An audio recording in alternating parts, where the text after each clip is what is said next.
Rose lost her childhood, aged 12, married off to an older man in exchange for money. She was enslaved, kept to work the fields day in, day out, raped and beaten. She miscarried twice. Her escape came when washing clothes by the river. She ran and never returned. I'm angry because it was not my age, and it's not my age. I'm a small girl. I'll go and marry somebody that crossed 60 years.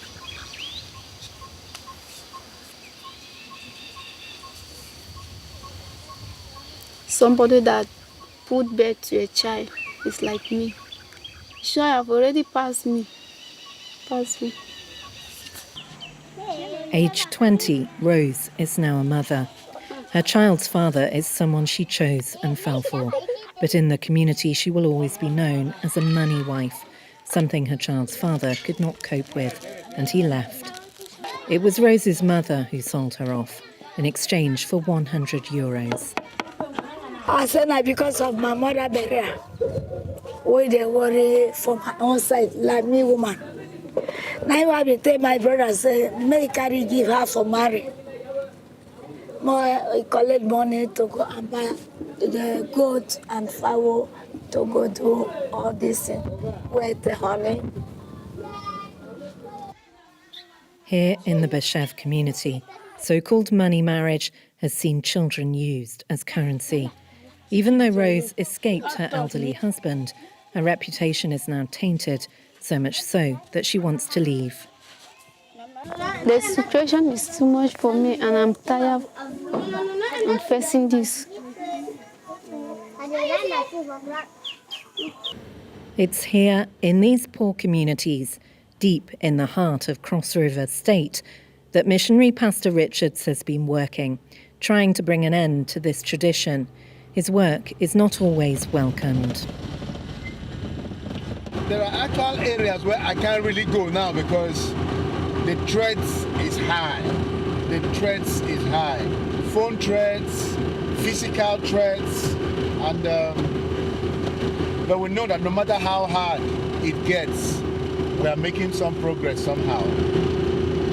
His visits to these rural areas are welcomed by those he has helped. Like this woman who regrets selling her 2 grandchildren. One of the girls, Happiness, has never been to school. She was sold off aged 3 and kept for 12 years. Negotiating her freedom was not easy. The people that bought the children were diehards, because when the negotiation began, the man was asking for 200,000 naira. Meanwhile, you deflowered the girl. She had gone through all kinds of torture in your hands. So can you pay for deflowering her? In the Cross River State capital, Calabar, campaigners want to stop this tradition.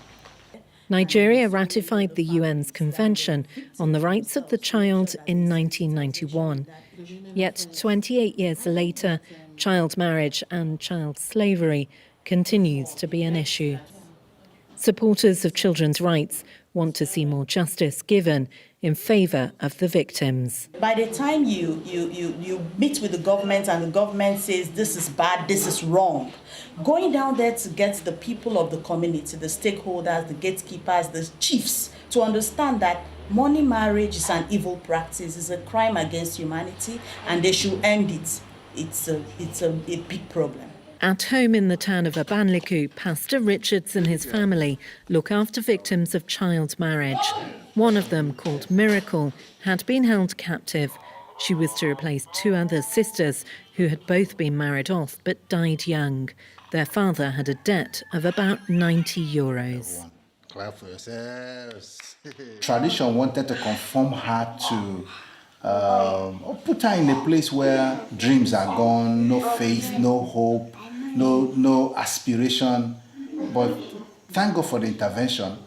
Now she has a hope. She's in school right now, and I know that she will definitely shine. Miracle's future is now more secure. But for others, where money needs to be found or a debt paid, they are still destined to be married off young, living life as a prisoner of this tradition.